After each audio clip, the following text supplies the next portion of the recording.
One for the boys today, one for the fathers in particular, the single fathers in particular, and going through that eternal struggle and battle of trying to do what's right by you, your family, children, obviously, first and foremost. And it's something I've shared in small part on the podcast about being a dad, but not really in droves, because this is a business podcast in a sense. We're looking to help people find success and achievement in life and learn from the lessons that we've gone through and had to experience and has made us who we are.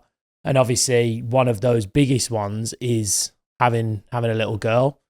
And it's a tough thing to navigate, especially surrounding the circumstances that I was in for, let's say, the birth of my child, where it was not planned and it wasn't the usual, let's say, dream for couples when it comes to having or making the decision to have a child. So it was very against the norm. Although now in 2026, it seems to be becoming probably more and more common, doesn't it? So I just wanted to, I think, spend a sort of time today on this episode really drilling down on the difficulties and the nuances of being a dad, also being like a single dad, and the fears, the worries, and the benefits as well, the good, the bad, and the ugly of it. So I suppose let's start off with that then, really. I mean, what are some of the best things that have happened out of this new creation? Well, the first thing been blessed with, we're lucky to have just had Christmas come and go, seem to be in an instant, as it always does.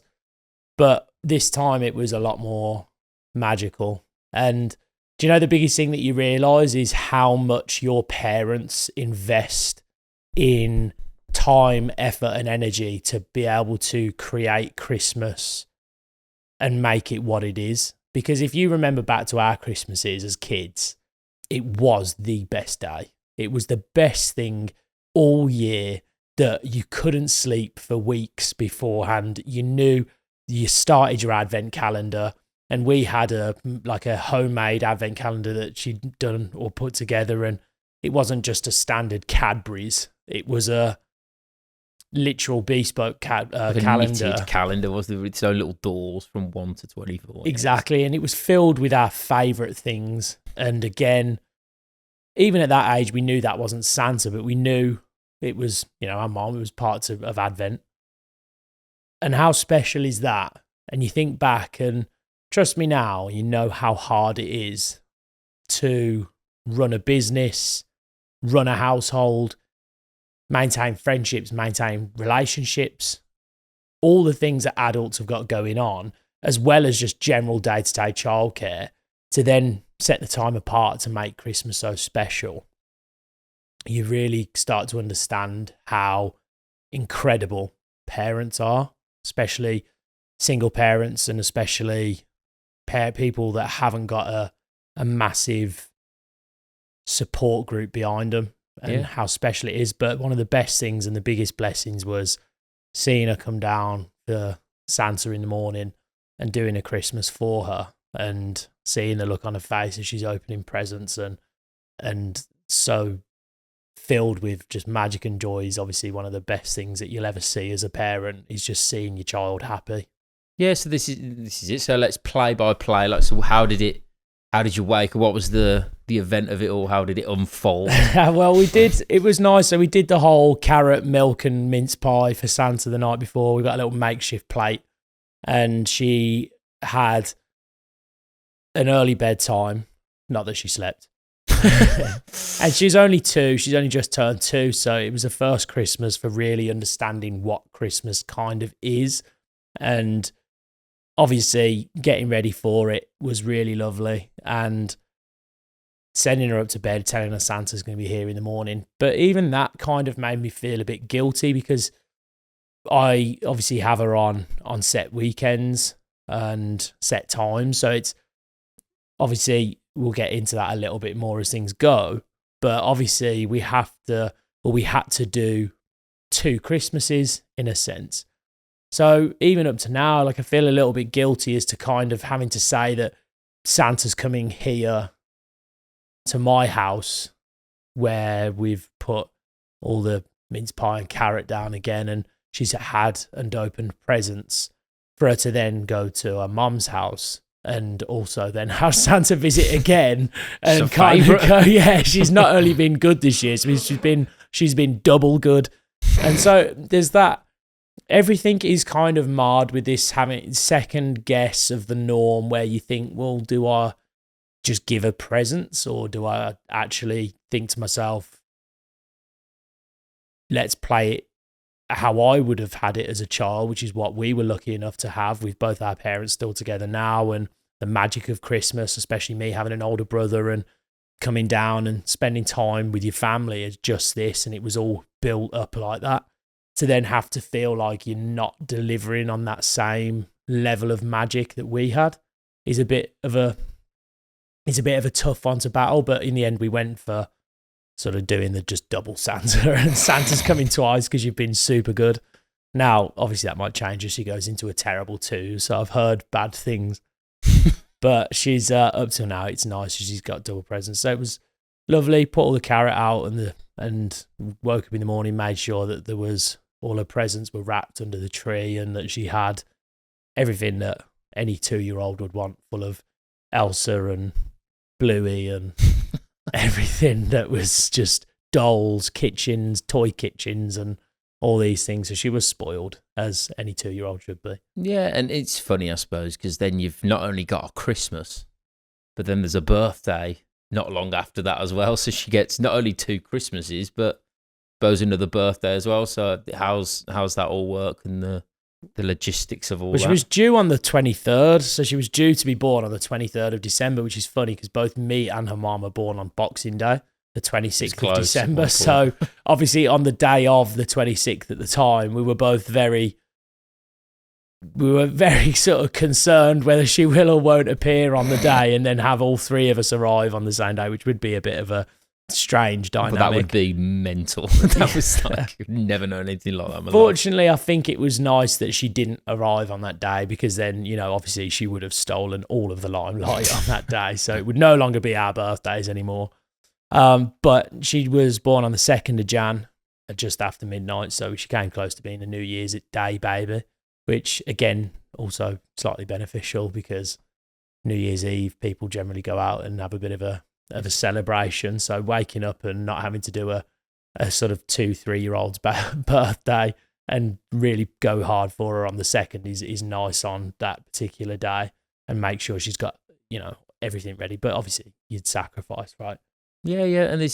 And so some of the absolute best times, I would imagine, are going to be things like Christmas and, birthdays. But how about some of the other highlights, and what are the things that you love to do together? Just seeing her genuinely running around happy, and just everything is new. So everything for her is so magical. It's the first time she's done anything. First time going to the Sea Life Centre. First time seeing a donkey. First time going to a farm, and first time seeing the snow. First time seeing all these things. It's so magical to watch somebody's excitement for something that you take for granted.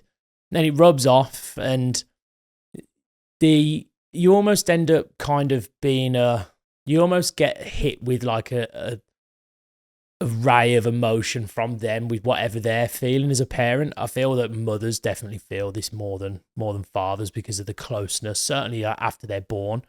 I think it's felt differently, but maybe similarly over time, with how your own children, they kind of emit this like this emotion, whatever they're feeling. You do have to kind of be in tune with it, because you need to know whether they're hungry, whether they need a change, or whether they need entertainment, or whether they need to be distracted, or whether they need something. You kind of have to be in tune with it. But obviously as they get older, they are more, they can demonstrate more easily what they want and what their needs are.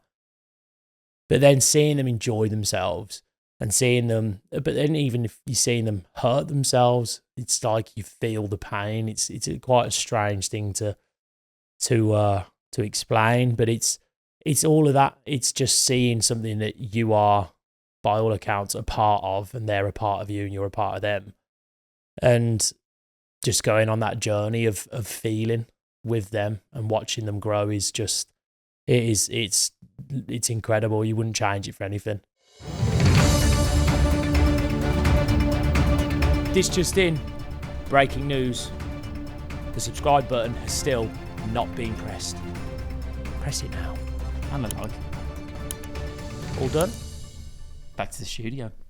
How has this whole thing changed you, or do you think it hasn't? Do you think it changed much? Yeah. I can tell you have in some ways and definitely not in others. Yeah, it's tough because, again, obviously, with the situation sort of surrounding it, obviously me and mum aren't together.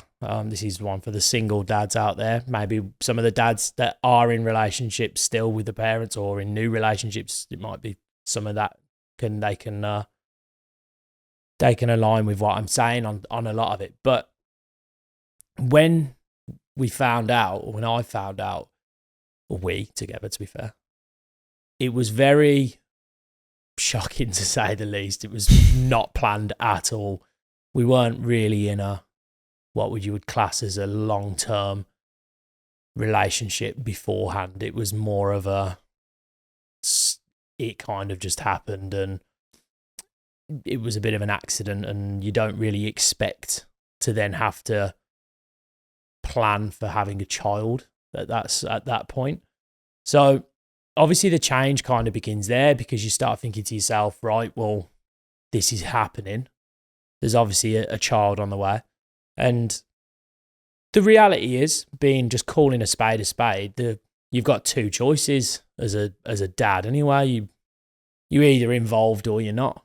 And that's a sad reality where a lot of single dads or dads that aren't interested in having children, or potentially an accident's occurred, or they didn't want to be involved, and there's this life that's being created, they unfortunately seem to go in this position or this direction now where it does tend to be the easy way out, which is just, it's not my problem, or I won't be involved and won't deal with it. That's not me as a person. As much as you do have those thoughts, and I felt really guilty for having those thoughts about it. You know, it's a difficult thing to have to listen to somebody telling you that your whole life is about to change. It's outside of your control completely. But equally, you know you've got to step up and you've got to make sure that you do the right thing, because at the end of the day, you've got a child on the way and there's nothing that's going to stop it, and you have to, regardless of how you think about it and the potential drawbacks and reservations you've got about it, and thinking, oh, the easy thing is to just disappear. You've got to step up. And that's how I think anyway. That's how I think all dads feel. But I can empathise with why people would take the easy way out, because it's a massive fear and worry. I can see, and you've said things before about your boxing, where you've said that you'd tell everyone that you're going to go do some boxing, get into a boxing ring, and then it kind of corners you into then doing that match. I think you kind of did that knowing it was something that you kind of deep down maybe wanted, or you knew it was a hard decision, so you started telling people that you were close to that you were going to be a dad, which then almost forced you to put yourself in that position where you then had to step up because you knew it was difficult. I remember the baby box. There you go. And I remember breaking the news. And I was excited. I always bloody birthday that was, you bastard. Is that when we did it? Yeah. Do you not remember Mum and Dad were on holiday? Oh, right. Sorry. I was fine with it, by the way. Obviously. You asked me first. Stealing the limelight. But no, it's one of those things. It's tough, but again, that is how I felt about it. It's, again, one of those things, you know what the right thing to do is. And so you do set the goalposts up to ensure that you are going to be able to pass through them. And that is kind of what I felt like I needed to do, is to tell everyone and put on this sort of brave face, put on a bit of a front, knowing full well. But unfortunately, the reality was, as soon as I found out, that my first reaction when I found out was fear and worry, because I knew deep down that we found out we were having a baby with this person, and we weren't even really in a relationship, and it already wasn't going well. Do you know what I mean? It was not like this person was my wife or my partner for when we were engaged, and it was all, or at least we had years of experience. We knew each other collectively for like 10 to 11 weeks. So it was all a bit fast, if you ask me. Yeah, you've never done anything slow, though, have you? It's always not, been 2 feet what does in. he say in Fast and Furious? I live my life at a quarter mile an hour or something. Whatever. If you're not first, you're last. That's another one. Another one, yeah. But yeah, it was one of those sort of strange things that you end up with this news, and then at that moment, me personally, maybe all dads or people in this position end up with is they fast forward this timeline of, well, I'm preparing for the worst because I'm kind of going to become a single dad at some point, and we've got this child that is, by all accounts, the biggest blessing ever. Now she's here, but at the time, that's not how you think about it. You're thinking all of the negative things that could happen, and it did, to be honest, personally for me, make it really quite a tough thing, because everybody wants their first, what is more important than having a child in life and having a family and preparing for it? It should be exciting. Yes, nerve-wracking and worrying. I hope it all goes okay. I hope they're healthy, and I hope the mom's okay, and I hope she copes well, and I hope she's all good, and all these things. It shouldn't be all of that really being tarnished by, Jesus Christ, I'm having a child with someone I don't really want to have a child with. I don't think they were too keen on the idea of it. It wasn't really me. It was more the fact they wanted a kid, partly. We're not really right for each other. We're probably not going to be together forever. Probably going to be in a broken home. And you start catastrophizing all these different things. And that is what then leads to this friction that starts building up. And certainly in your own head, that decision then becomes tough to start to think about how you are going to be as a dad. Are you even going to be able to love this child when it arrives? Are you even going to be able to be a good dad when this child arrives? Because are you going to feel resentment towards it and think, well, this whole thing has been made, let's say, really negative by the situation happening rather than what should be a massive positive? That makes sense? Yeah, no, it does. And I suppose it'd be good to know, because any single dad's going to have gone through this or be going through this in reality, that what's the relationship like with the not so significant other? Yeah, it's a tough Or how's one. it been throughout the process? Well, the one thing that I found to be massively helpful is, and this is why we wanted to do this episode, is because when you find out this piece of information, the first thing you want is answers to all these questions that all of a sudden starts flooding your brain. You think to yourself, what happens when? What if they break up? What if it's not healthy? What if and you're doing all this worrying and fearing. The first thing you want to do is just ask people who have been through that situation, and what if we don't get on? What if I can't, if it's hard to see my child? What if I'm in this position where they move on? Or what if, there's so many questions, right? And so the first thing you want to do is align yourself with, or speak to someone that's been through it. And I was speaking to friends of mine, and almost the exact same thing happened. A close friend of mine was on a night out. There shouldn't have technically been drinking because they were 17 at the time, but fake IDs and all that 14 years ago. Out and about, local to us, and met someone that only had a bit of a quick one night thing. She was a lot older, sort of closer to the 30s, and you think nothing else of it. That was it. See you later. Never see her again until 12 months later, gets a knock on the door, and there's a sister of this person that you apparently slept with that you don't even know. And this is, again, not me, just to be certain, that you've apparently slept with 12 months ago. I just thought I should let you know that you've got a 3-month-old and you're a dad. And you start, Congratulations. you start going, what the fuck are you talking about? And the Which one are reality, you again? yeah, and I said, I really don't know who you're talking about. But again, same situation, left themselves in a position where you've got two choices. You either say, oh, it's not my problem, or you step up, and they stepped up. So they were really good for me to be able to start asking questions and going on, well, you're obviously not with this person. You only knew them for hours, not even days, and you've got a kid with them.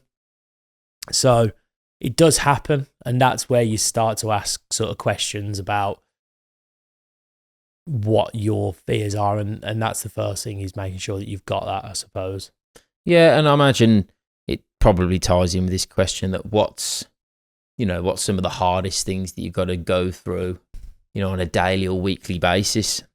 Is it the relationship and dealing with that with, again, the not so significant other, or is there anything else? Yeah, so going under back the hood? to just touching on that, what you'd said, so with dealing with a significant other who Yes. must not be named for reasons that she didn't deserve to be named on a podcast. But she's an incredible mom. I got nothing to say to more than that. She's absolutely phenomenal with our daughter. She's incredible.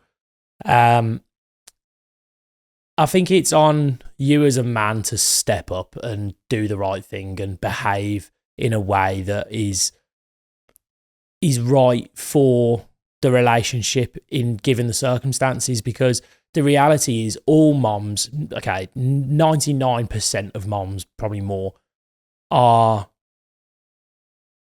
their only focus is for their children to have consistency, to have stability, to have, an element of a positive male role model in its life. And so if you're a father that's constantly in and out, pissing around, getting drunk, misbehaving, acting like a twat, and doing all these things, then the likelihood that the relationship with with the mother of the child is going to be quite frosty.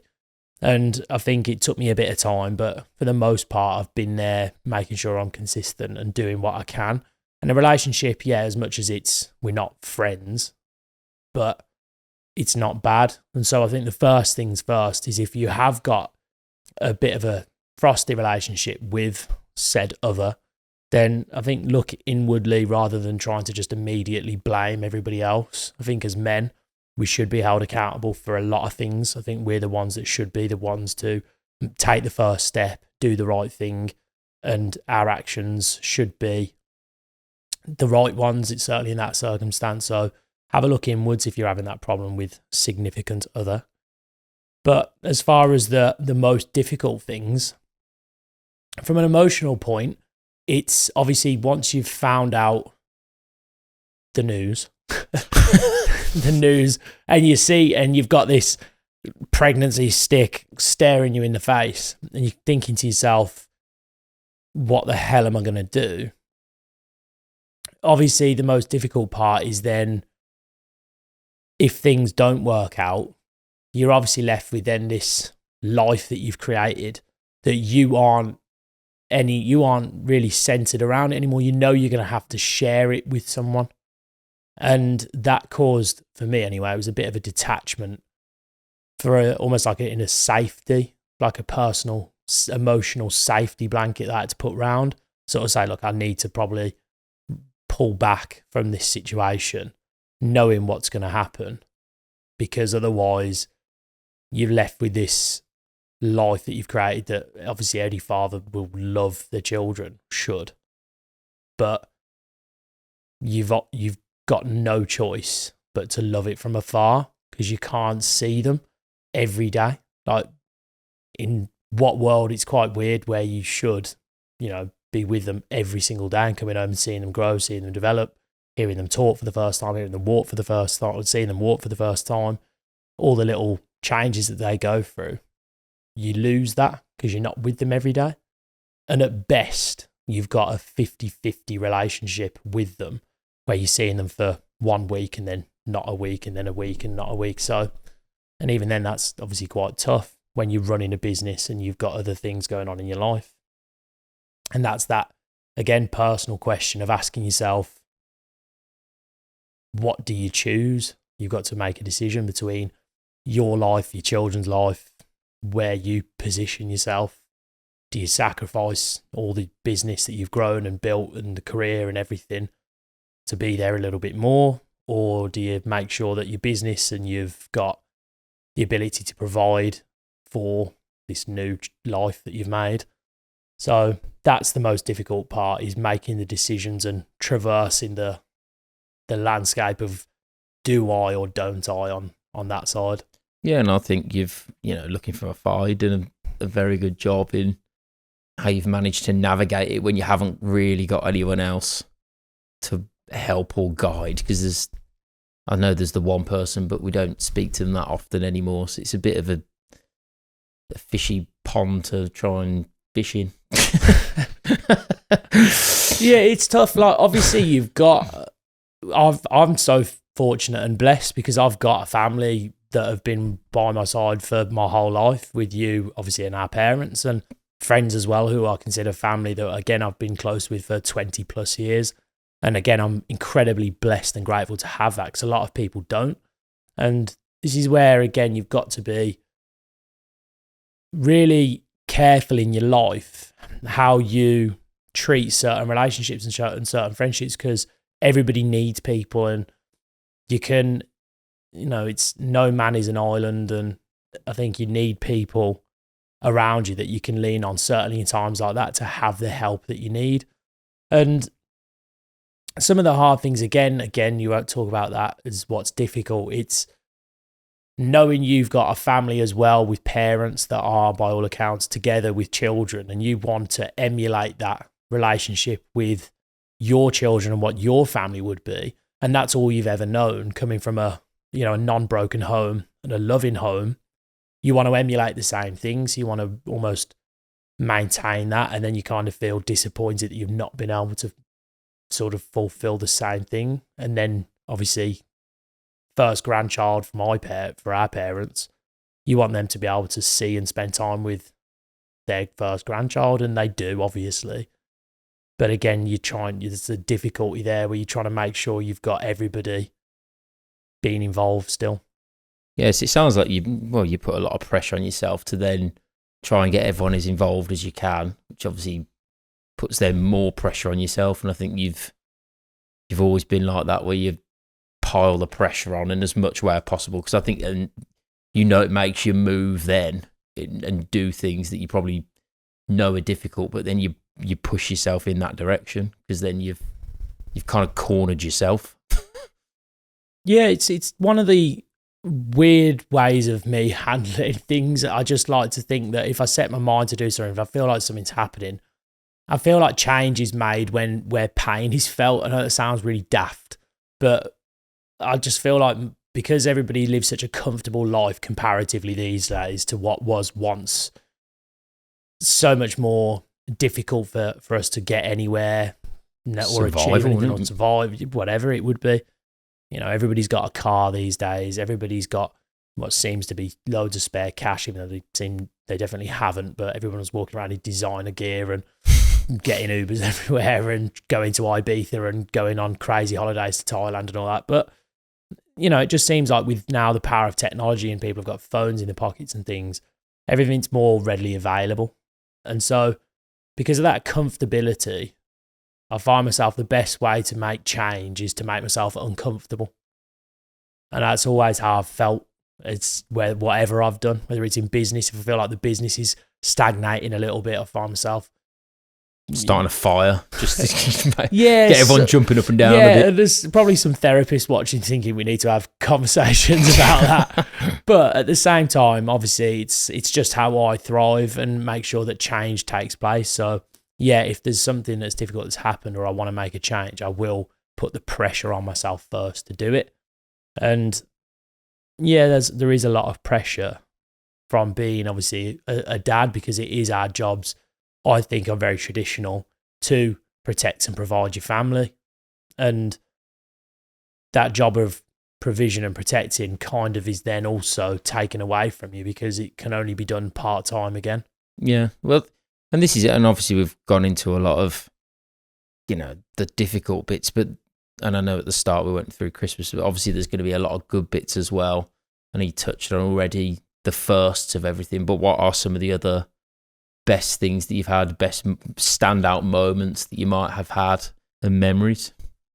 Well, this is one just for anybody that's ever second guessed the time with their children, or dismissed what is quite literally the most magical moments of anybody's life, is having somebody that you've created sort of sitting there right in front of you and just being peaceful together, and just they'll be lying on your chest or sleeping next to you or putting them to bed, and just watching them just being in peace with that person that by all accounts wouldn't be there if it wasn't for you. And that's just such a blessing to see that, and especially for the first time, watching them take the first breath and being born. And the mum was a rock star through the actual pregnancy, which was wild, because most Went people quite well, didn't it, I think? Yeah, exactly. Well, not for her, I suppose. Well, but she smashed it on nothing but paracetamol, no gas in her air, no epidural, no nothing, just smashed it straight through. But obviously, watching that delivery and then first breath and cutting the umbilical cord, they're memories that will last forever. And I think anybody that's ever second guessed that being a dad, given the right circumstances or any circumstance, like, they should bear that in mind, because those blessings are far outweigh all of the worry and anxiety and fear of anything else. And at the end of the day, you make it work. I think that's the one thing I would say, is you adapt. Humans are very adaptable. We're all very adaptable. You just find a way to make it work. Even if you're no longer together, you're not in a relationship, it doesn't matter.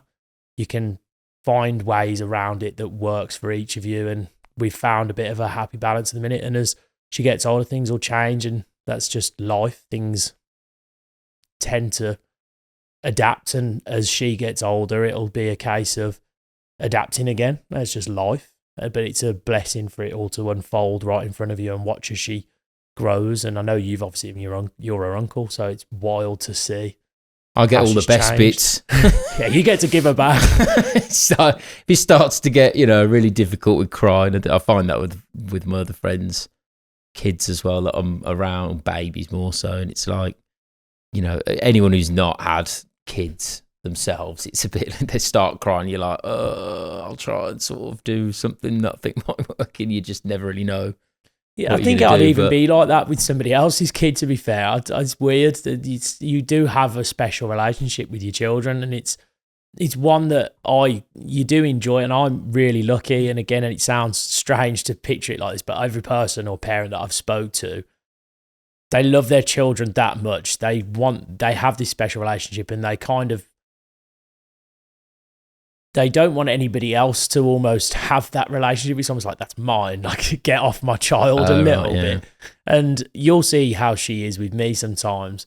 And it'll be a case of, you'll pick her up or come near, and she'll just immediately be like, almost like, get off me. I want to go back to my dad, kind of thing. And she'd be the same she's definitely the same with her mom. And it's one of those things, it's really nice to have that relationship, because you are watching it a little bit. I'm like, yes, that's my girl. Because it's not, you don't imagine if it was the opposite. And she didn't, absolutely fine. She wasn't bothered about spending time with you. She was just happy with everything. And it is that as a parent, you are kind of like, you have that special relationship. And even at the age of 1, 2, and before, like even months in, they've built that bond with you. And it's nice. So that's another one of the real blessings. But it's more just about, like I said, about adapting. And I just urge anybody that is going through being a single dad not to give up hope, and not to completely dismiss the idea of still remaining involved and being a dad, because it is one of the biggest blessings, or it is the best blessing that you can have. Well, this is it then, and it helps to then go on to some of the things that you'd look forward to later on in life. So what have you thought about years down the line? What are some of the things that you're looking forward to the most? Is it more firsts and more sea lives like me, going once every month for a year? Nah, none of that. Do you know what? More than anything, I'm looking forward to being taught something.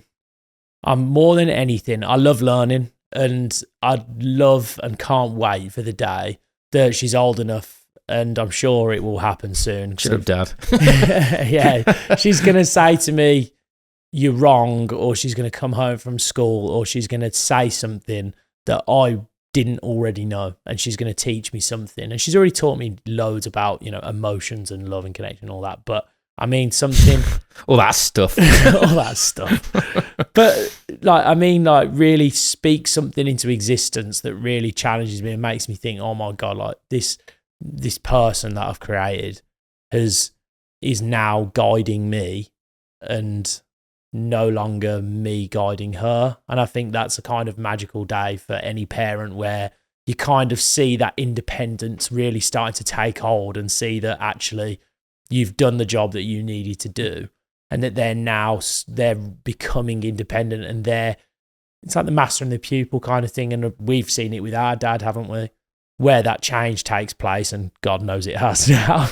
Not on everything, Dad, if you watch him. But masters become the pupil, or the pupils become the master, and that is kind of how it works. And for that to take place, I think it'd be a proud moment. So to see that is something that I'm quite looking forward to. Not looking forward to all of this new schooling and what's going on there. It's a whole other subject. I've been taught to by like robots and stuff. Yeah, teachers, people trying to instill ideologies into her that aren't mine, her getting into danger, her going on nights out drinking, her getting, all of those things that any parent worries about. Obviously, I'd share the same sentiment because I know what I was getting up to at 18 and 19 and before that, to be fair. So, all that I'm obviously you worry about, but also kind of look forward to it in a sense of it's them becoming, like I said, independent, learning and growing and going through life. I mean, I've got a funny one now to kind of hit you with. How do you think you'd be in something like parents' evening, things like that? Do you think that could be if she'd said, "Oh, I really don't like this teacher," or I don't know, like good and bad teachers? How do you think you'd react in a parents' evening? Well, obviously, having been a child once, I think I would approach the subject of asking why. What is it about this teacher that you don't like, and what is actually going on, and try and get an in-depth idea of an understanding of that. Is it just because you don't like the subject? Is it because something the teacher's actually doing themselves? And then, obviously, at that point, I'd be grilling the life out of the teacher. I'd need to understand what is going on in that classroom. And if I didn't like what I heard, then, yeah, it'd be... I mean, I could picture what would probably happen. It probably would be there'd be a conversation that would be had. Please, can we have a nip outside, please? We need to go to the Monkey Bridge. Yeah, that was a classic back in our school. When it was kicking off, it was straight to the Monkey Bridge. No, I think some of these questions there, it's interesting because I'd almost think how I'd almost be as well when it happens to me, and I reckon you'd be definitely more extreme. I think we'd be on a similar kind of line. But yeah, I think school and college and university and all that. I mean, what sort of path do you think you'd have for her in? I don't. Her path is her path. I think no parent should. I think parents should guide. I think parents should guide and not push. I think it's a case of there needs to be something. So for her, and I think any parent should make sure that their children have an outlet to ensure their children are learning or growing or being productive in some way, and not allowing them to then replace that with nothing should that particular pursuit not work out for any reason. But equally, her choice, her path is her choice, and I would support whatever it is. It's just then a case of making sure that I've done everything I can to teach her wrong from right and good from bad.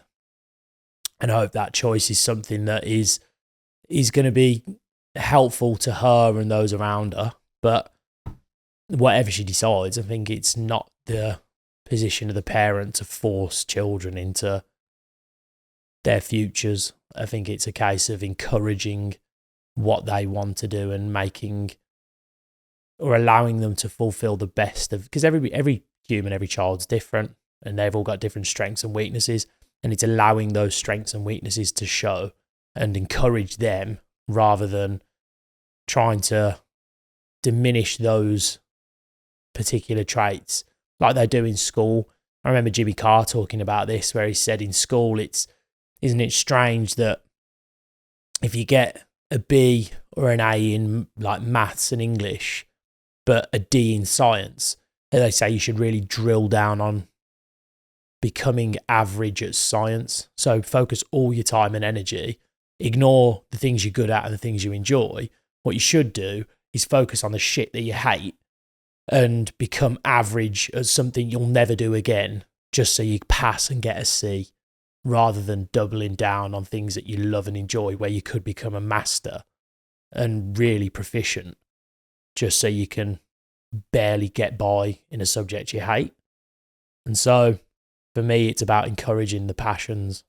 Yeah, I completely agree. And I just, I wish I'd had that at school, because, I never passed anything. But and do you think it's made you more patient, or do you think it's not really had too much? Who do you think it's Not gone? really.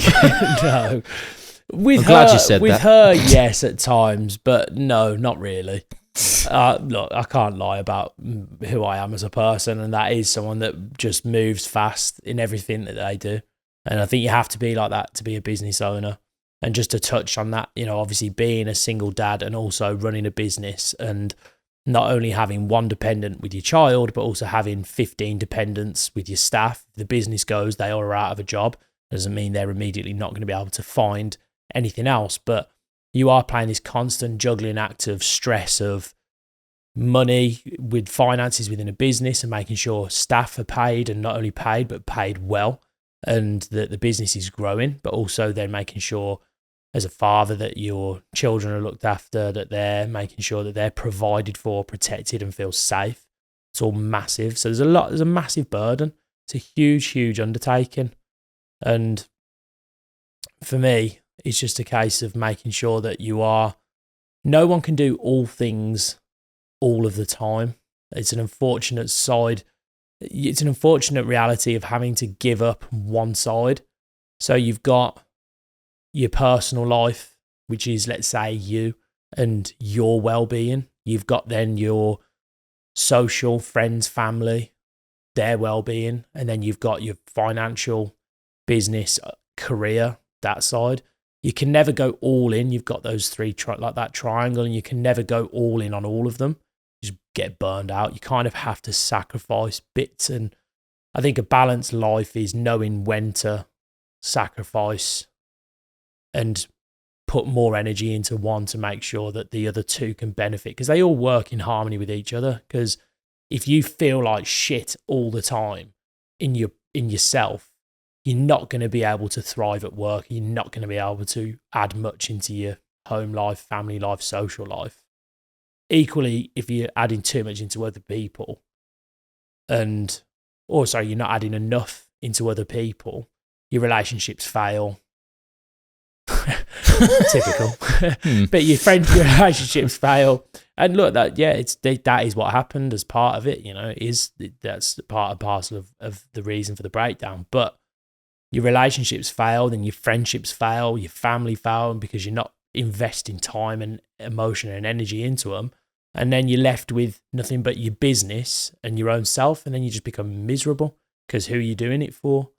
And then if you only invest into your business, or if you don't invest into your business, then you're having a great time with your friends and your family, and you're going out looking after yourself, doing yoga and Pilates and doing whatever you want with your own time. And then it's time to pay the bill at the end of the month, and you got fuck all in the bank, and all of a sudden you haven't got a house.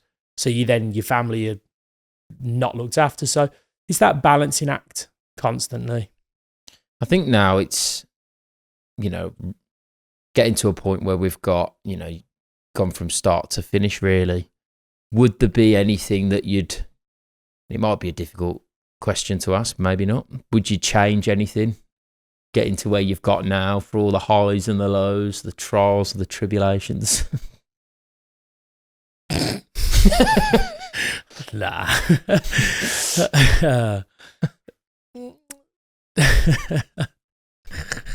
I was going to say wear protection, kids. No, look, that is a joke, everybody. That is 100% a joke. I wouldn't change. Look, the reality is life is linear, and you can't go back. You can only move forward from the decisions and the actions that have been taken. And for me, what was once a worry and something that was scary and really I was quite anxious about has turned into the biggest blessing in the world. And I love my daughter to pieces. And I'm very, very, very lucky to have her. I feel like I've completed life already. I've just done an episode on turning 30 and how it feels. But equally, I feel like now I've completed it. And it's nice to know that now I've got a child that is as much a part of me as I am of her. And that chapter has almost been like looked after, or my life has been looked after because of her. So I wouldn't change a thing. And I think living a life with regret is not a life to live anyway. I think you can learn the lessons from it. So back to it. Now we've learned to, there's things that you should be doing to make sure these things aren't repeated, in a sense. So look, you can't make the same mistake twice, right? But make sure that you're learning the lessons from the past and moving forward. But there's certainly like no changes that I'd make on my side now. Yeah, I mean, and coming from my point of view, from an outsider looking in, and as a brother, funnily enough, I've got nothing but admiration, and I've been there through the whole thing where it's, there's been highs and there's been lows and there's been difficult patches, but like nothing but respect for you actually going through it. And it's not easy, especially kind of being single, like on your no, but being a one-man band, it's difficult because you'd normally have someone there to lean on and kind of get their input and then your own. And like we as family can only do what we can do, and we'll try and help where we do. But again, it's nothing but admiration. And I don't know, do you have any final advice for any other single dads out there that you'd want to share? Well, if you're expecting, prepare to be unprepared, because nothing can prepare you for it at all. All the advice in the world will only help a very small fraction. And if, for example, a relationship breaks down, I think it's just a case of thinking that it is normal now, and to have a good friend circle and support circle around you, because at the end of the day, they're the ones that, like you said, are going to be there regardless. And so it's always useful to, as I said, to think about that triangle of needs and make sure that you're depositing into each one fairly. And at the end of the day, never forget that as a man, I think you are entirely responsible for the protection and provision of the loved ones around you, and certainly those that depend on you. And that includes your children. And so if you have them, remember that it is your job to protect and provide, and never forget that until the day you die. And that is any duty of any good dad and of any good father, is to make sure that their children are looked after and loved. So that is my only advice. Just make sure that you're there and make sure that you do what you can, because people expect a lot of dads, especially single dads, and especially dads that are young or that are, equally scared and frightened about the idea of becoming a dad because it's new and they don't know whether they're ready. And I think every dad questions whether they are ready to be a dad.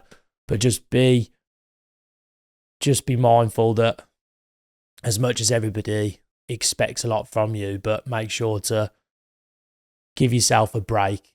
Don't worry too much, and just know that times will always, you'll adapt to the situation, and times will change. You'll get better, and you'll fill the role, and that's just. But make sure that you don't give up. Keep trying, and the rest will sort itself out. Well, I mean, on that note, I'd say thank you very much for deep diving in on that one, because it's it's very personal and it's not easy to talk about these things. But sometimes I think these episodes can help a lot of people, because it's not just Tyler that's in this sort of situation. There's hundreds and thousands, if not millions, of people that are in the same situation. And to deep in it and go into it is very helpful for a lot of people. So I hope you've enjoyed today's episode. Again, if you've got or going through any of these sorts of struggles yourself, just leave it in the comments. We will come back to you and and talk to you, because again, we can relate, especially Tyler can. And no, thanks for watching. Give us a like, subscribe, and thank you.